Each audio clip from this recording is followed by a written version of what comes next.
Olá a todos, aqui professor Cirnei, engenheiro de produção, mestre em engenharia de produção, master Black Belt, experiências no Brasil, Portugal, como operacional, como gestor, como consultor, professor de engenharia.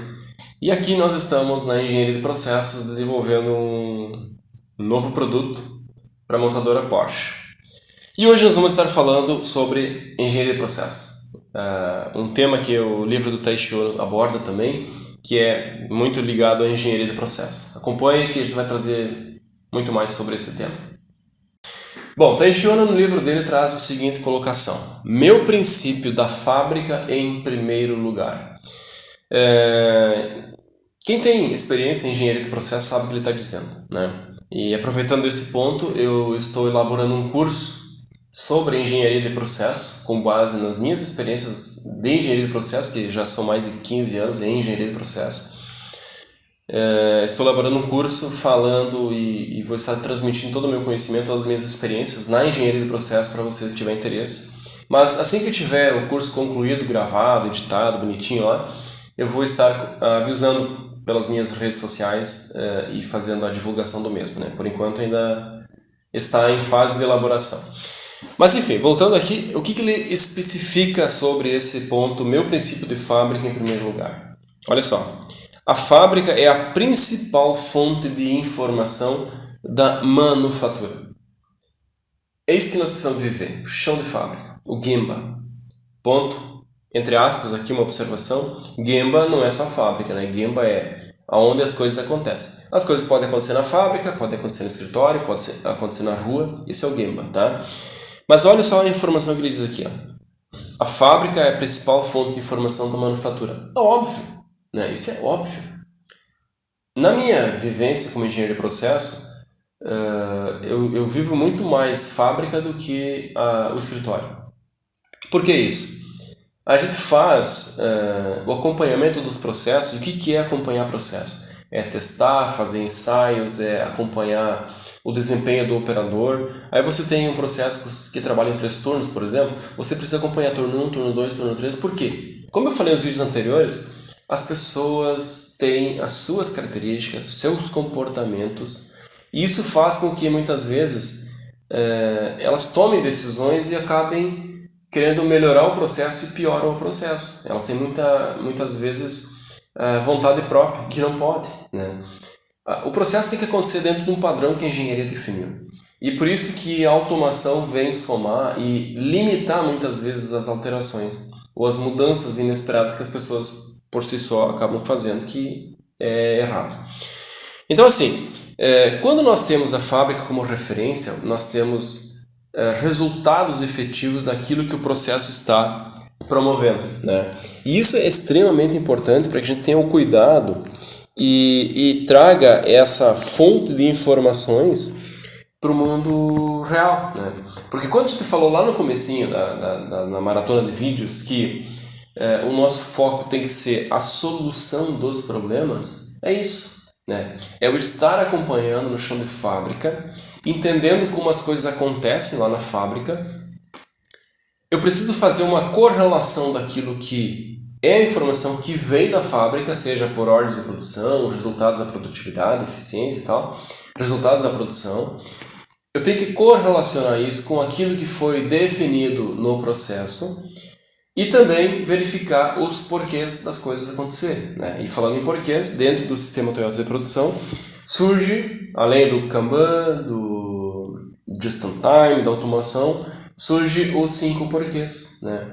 Os desperdícios, os custos, tudo isso faz parte desse contexto do modo geral.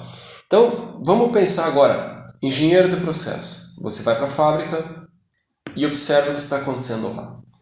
Tudo o que acontece no chão de fábrica é porque foi definido de uma forma, mas não quer dizer que aquela forma definida, testada, seja a melhor de todas.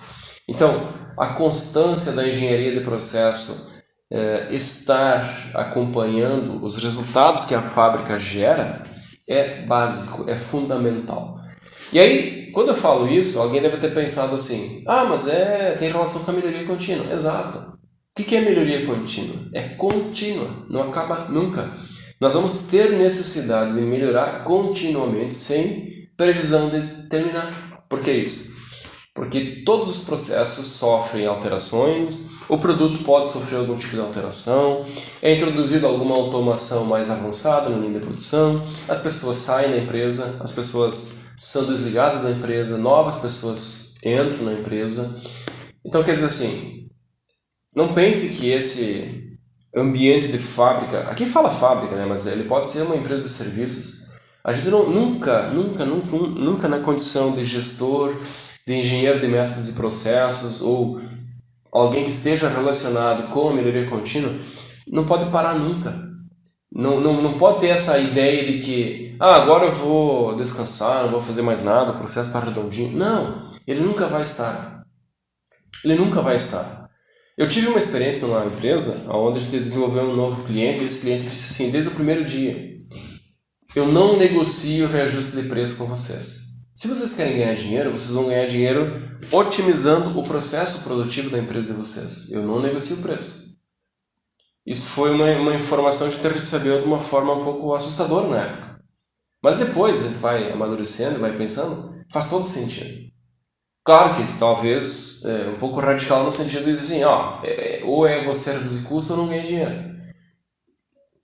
Tem variáveis que não são controladas pela empresa. Questões econômicas, de governo e tal, a empresa não consegue controlar. Então ela precisa repor essas perdas de alguma forma. Mas sim, faz todo sentido. A nossa margem de lucro deveria ser ampliada, dobrada, triplicada, se a gente fosse olhar os nossos processos. Então assim, a fábrica, a empresa de serviço, seja o que for, é lá que é o ponto de partida, né? É lá que as coisas nascem, é lá que as coisas se desenvolvem, bem ou mal, mas é de lá que nós retiramos o nosso resultado. Então assim, o foco tem que ser esse, né? Nós precisamos, dentro da engenharia simultânea, criar os nossos métodos, os nossos padrões e continuamente melhorá-los. Continuamente aplicar a melhoria contínua com uma frequência constante, fazer com que aqueles resultados sejam cada vez melhores. Isso é o que traz o sistema Toyota de produção. Então assim, a minha pergunta fica para esse fechamento do vídeo. Por que em grande parte das empresas é tão difícil, é tão complexo implementar metodologias que trazem resultados comprovadamente pela Toyota, né? Se o sistema Toyota está aqui, existe há mais de 40 anos, gera resultados, tornou a empresa o potencial que é, aí o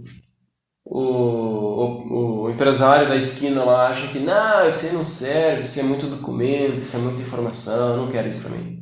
Ou talvez a tua empresa não seria aquela empresa da esquina, e sim uma empresa de grande porte se você olhasse para isso. Está aqui, está comprovado, é evidência clara, né, que funciona, né? Então por que não vai funcionar na minha empresa? Funciona. E de novo, não é só a indústria, é todo tipo de empresa funciona. Claro que precisa adaptar, mas funciona. Ok, pessoal? Obrigado a todos, compartilhe esse conteúdo com seus contatos, se inscreva no canal, dê essa força para que a gente consiga continuar produzindo conteúdo cada vez mais. Eu gosto muito de fazer isso e preciso também do apoio de vocês para que esse material avance e chegue ao maior número de pessoas possível. Tá bom? Obrigado a todos e até a próxima.